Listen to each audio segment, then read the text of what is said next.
When we talk of peace, happiness, love, how are we to give peace to everybody, love, happiness to everybody?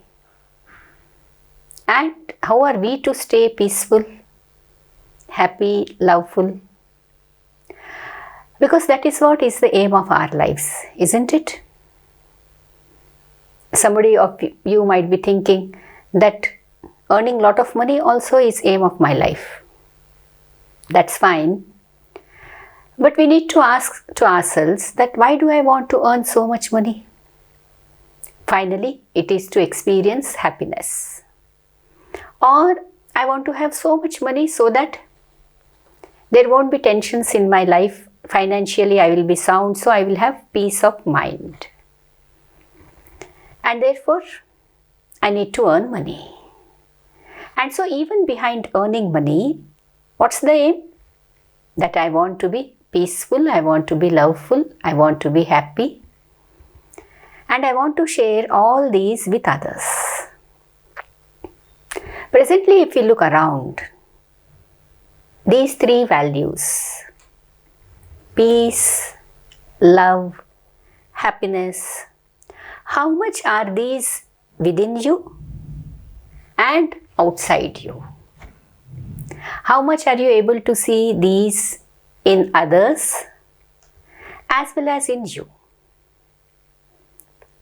When it comes to love, most of the time we think of getting love rather than giving love. The same is with happiness. Others should give me happiness. Others should do like this so that I am happy. Others should give me such things so that I become happy. And so, what we are doing is, we all the time are wanting these things from others. And that's why each one in the world is wanting this from others. And just let's for a second bring this picture before us, the whole world. And each one not simply expecting, not even asking, I would say rather demanding that you should give me happiness, you should give me love. And so each one is doing that to others. And everybody around is expecting from others. And so there is so much of dissatisfaction. Now, how are we to overcome this? How are we to experience satisfaction in our life? And unless there is peace, love, happiness, we will not be able to experience this satisfaction. Today we shall try to understand that how are we to make ourselves peaceful, loveful and happy. You are sure you want these three things? I'll repeat again. Peace, love, happiness. How am I to get all these things? And secondly, sharing these things with others. Am I ready to share these things with others? Or I should get, all the time I should be only getting and getting. And even if I am going to share, it will be very, very exclusive. And I am going to do a lot of thinking, to whom am I going to give and to whom am I not going to give. Is it so? Then you will have to accept one condition from me, that you are going to get all the love, peace, happiness only if you are ready to give it to everybody around. And that too, one word would be unconditionally. Whatever the other person is, however he is, I am going to give peace, love and happiness because I have abundance of peace, love and happiness within me. Now to get into this answer, or to get onto this track, or to get onto this path, or to get onto this journey, we will start off with one small story, because all of us like stories. And many a times we consider spirituality to be a very dry and tough subject. And therefore, in our country we have these fables. And through these, the Jataka tales, and through these, values, morals, and all these things were imparted to us when we were young children. And so again we will listen to a small story and go into this subject.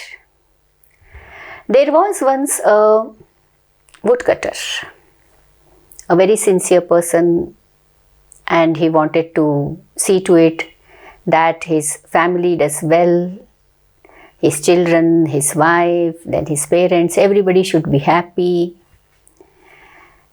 And he was interested in giving happiness, love, and let there be peace in the family. And for that, he would go cut the wood, come back, sell it, and from that income, he would try to make all of them happy.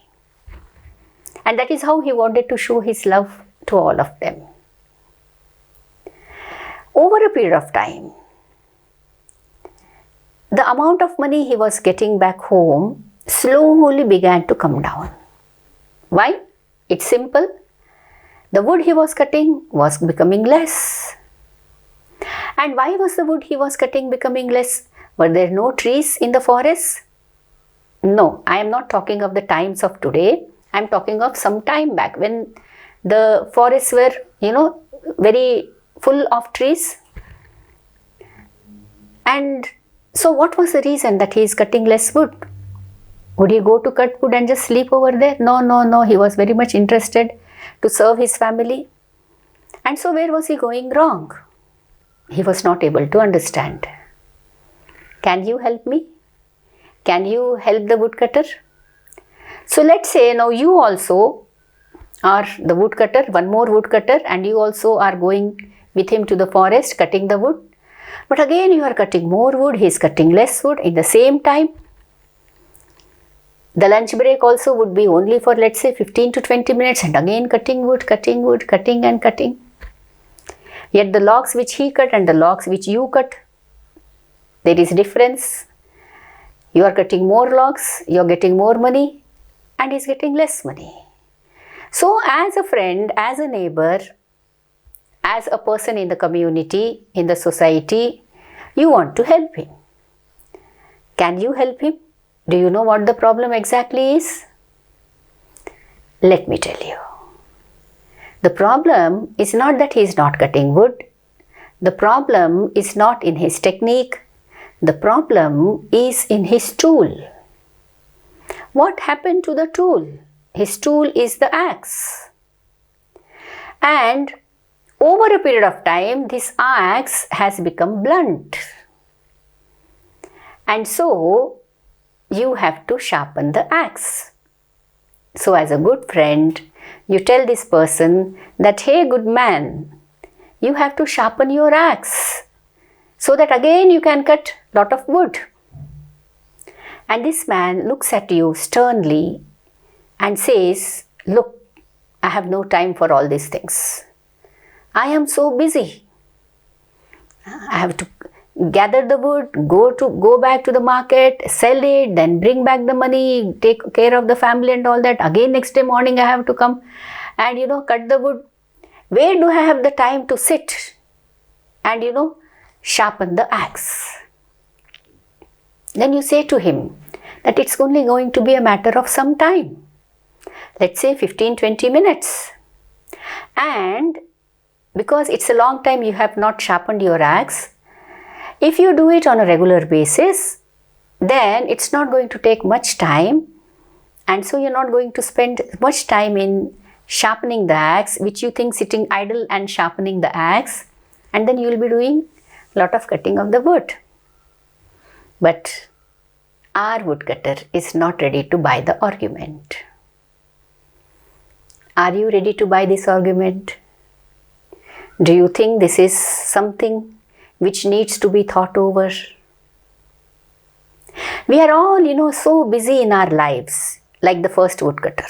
All of us are interested to have peace in our lives. Again, the same love, happiness also we want to give to our, kids, wife, husband, spouse, partner, parents. We want to share all these things.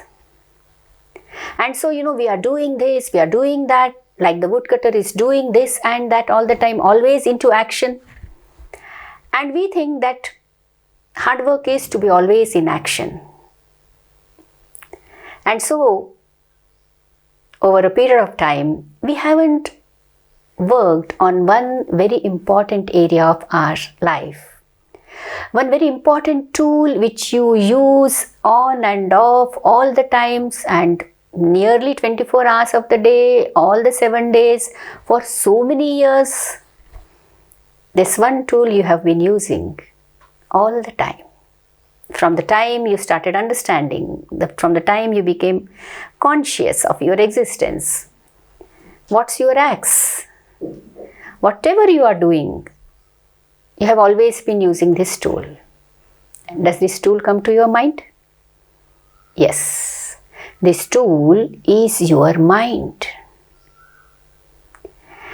We have been always using our mind, because mind is the one which produces thoughts.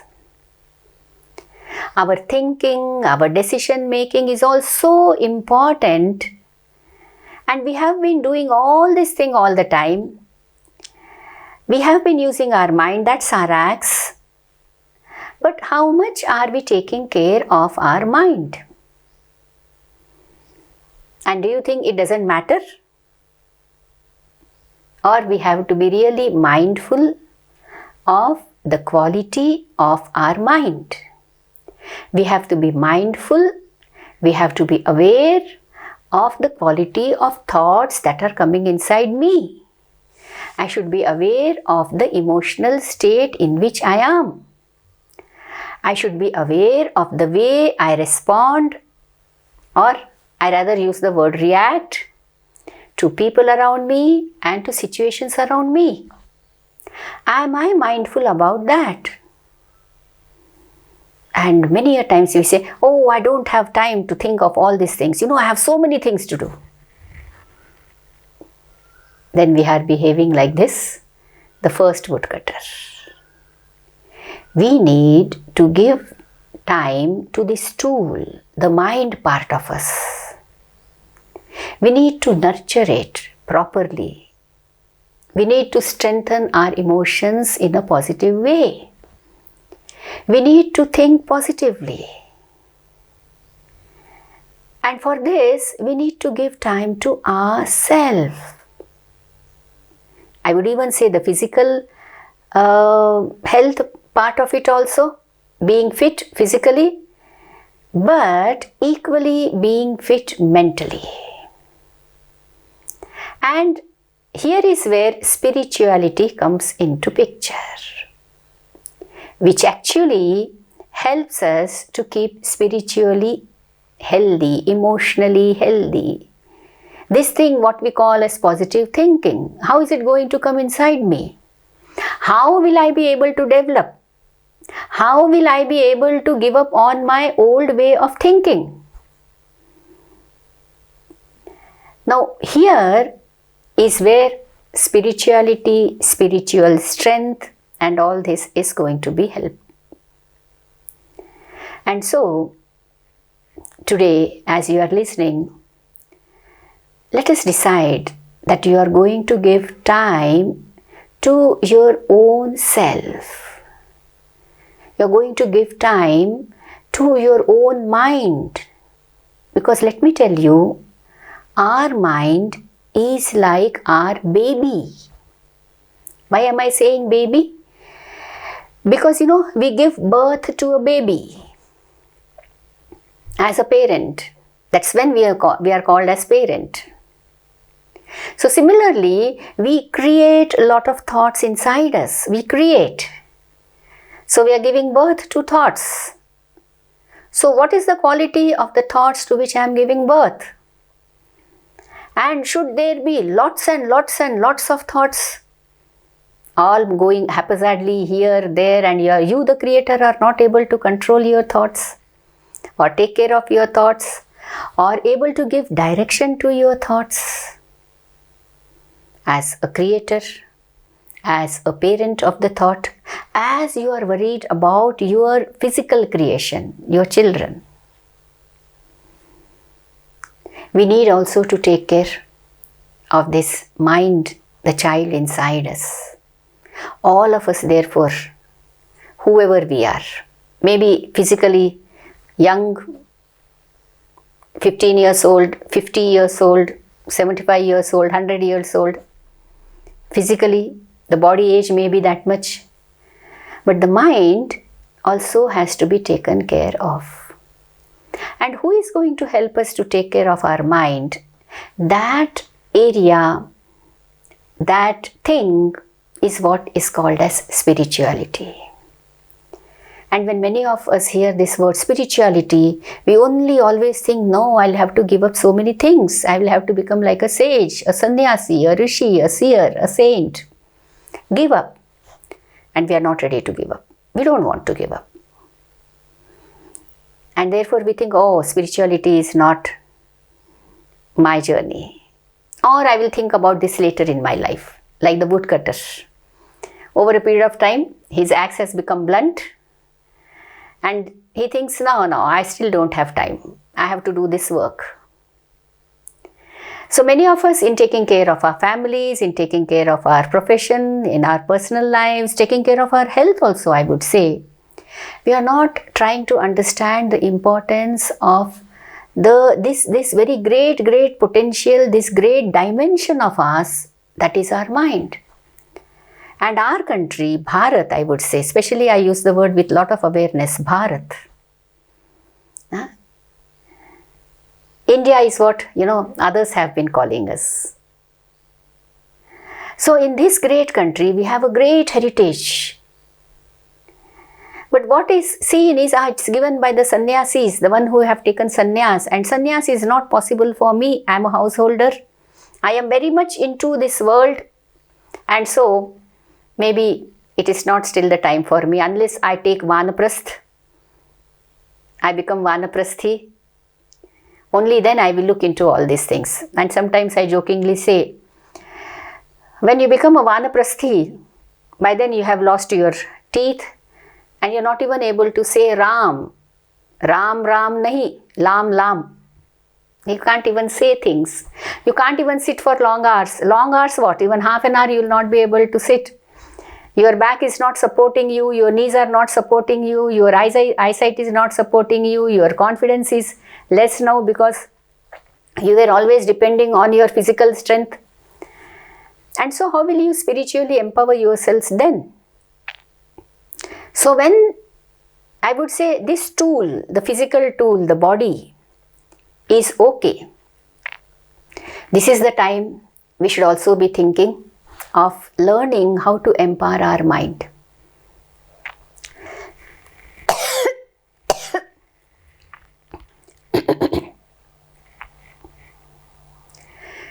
And empowering the mind is nothing but this is what we call as spirituality.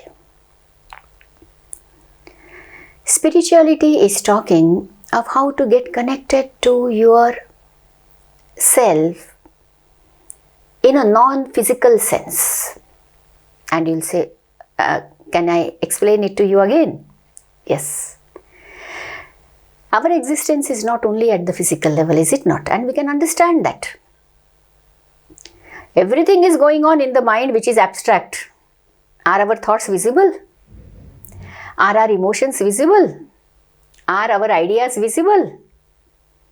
Nothing is visible. Only through this physical self, it gets reflected.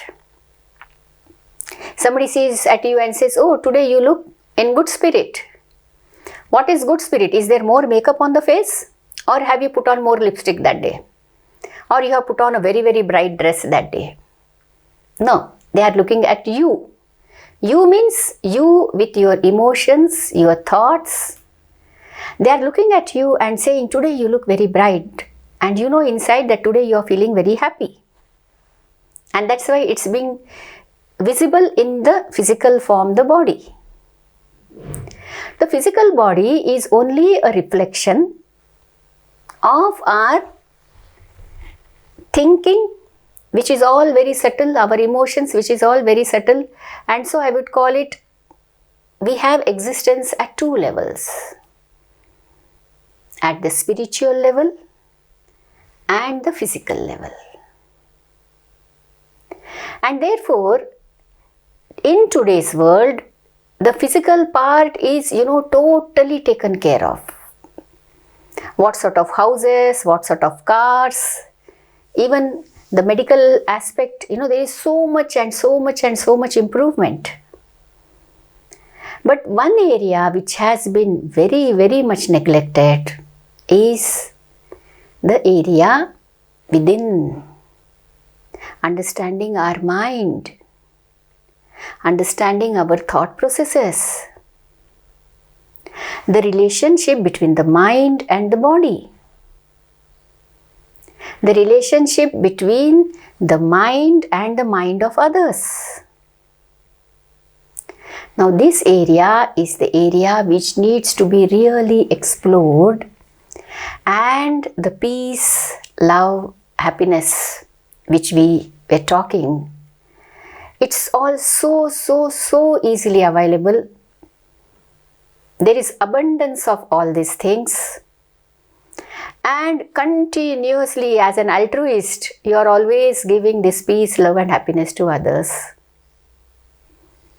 Because this is all possible, this is all available, not in the physical dimension. It's available in the non-physical, non-materialistic dimension of our existence. And so, especially in these times when we are all suffering due to the virus, due to COVID-19, locked inside the houses, not able to fulfill our dreams, our desires, everything is locked up. And we are feeling the pressure of it. Now in these times, it's that way good time, I would say, that we are being forced to think of what exactly am I existing for.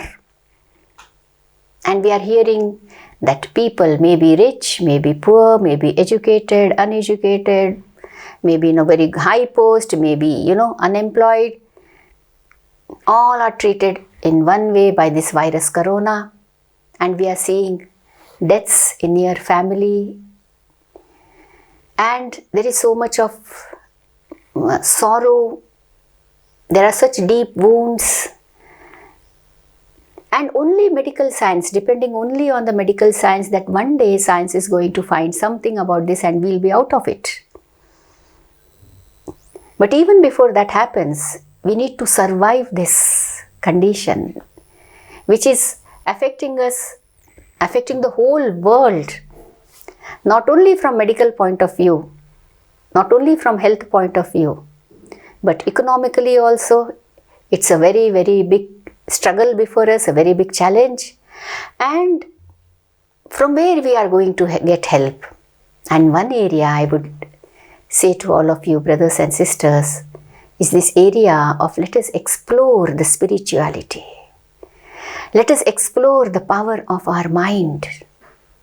A very, very neglected area, I would say. And once we start, exploring this, we will start experiencing these three things. Very simple things which we want in our lives. Not very great things. We are not asking for the Himalayas.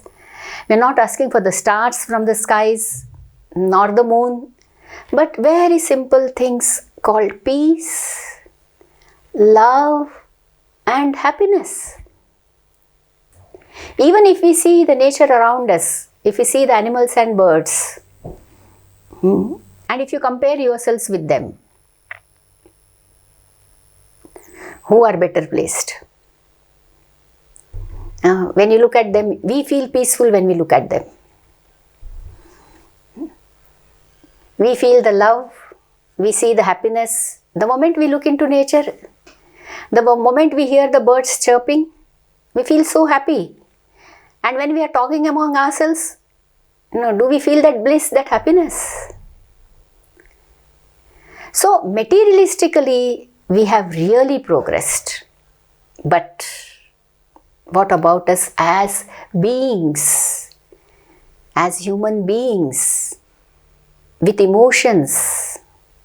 When we look at ourselves in that way, where would we place ourselves?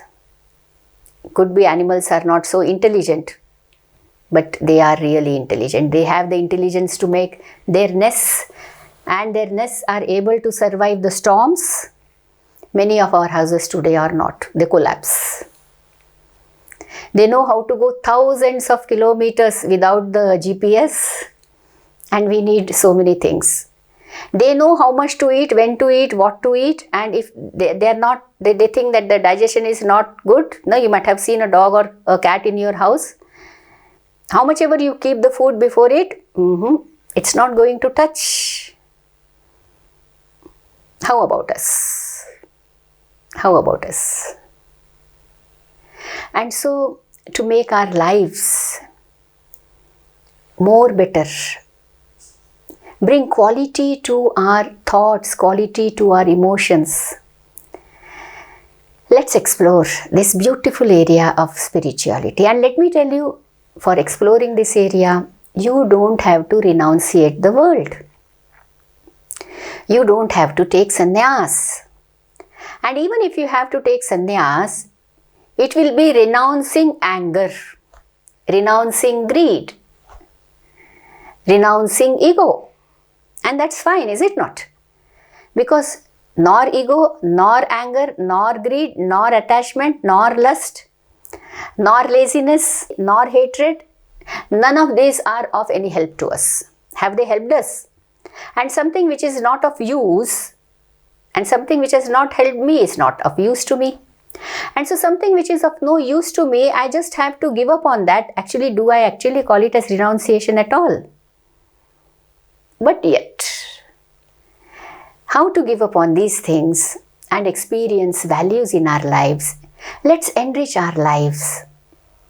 And I'm sure as we start becoming empowered from within, when the mind becomes powerful, then any problem, even the corona, even the COVID-19, we will be able to handle it very well.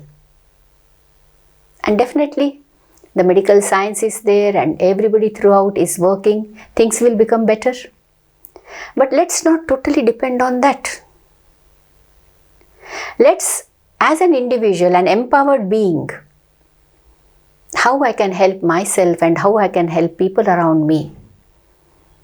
Let's even look into this area and see to it that we are able to make our lives really full of the simple 3 values which I started in the beginning. And we will need empowerment of the mind for this. And spirituality is nothing but, empowering the mind, the muscle of the mind. We just need to go back to the existence of ourselves beyond the physical. The physical body is only a tool. I am more than this. So at the level of the mind, I start, exploring myself. Automatically, we will get in touch with that potential which is there inside us. And once we get in touch with this potential, then we are really the ones who are very powerful, and so we are definitely at peace, giving love to everybody, happiness to everybody, unconditionally. Only if I am powerful, then under any circumstances I am able to share whatever I have, I am able to share it with others. So empowering of the mind is what spirituality is, and let's explore this area. Om Shanti.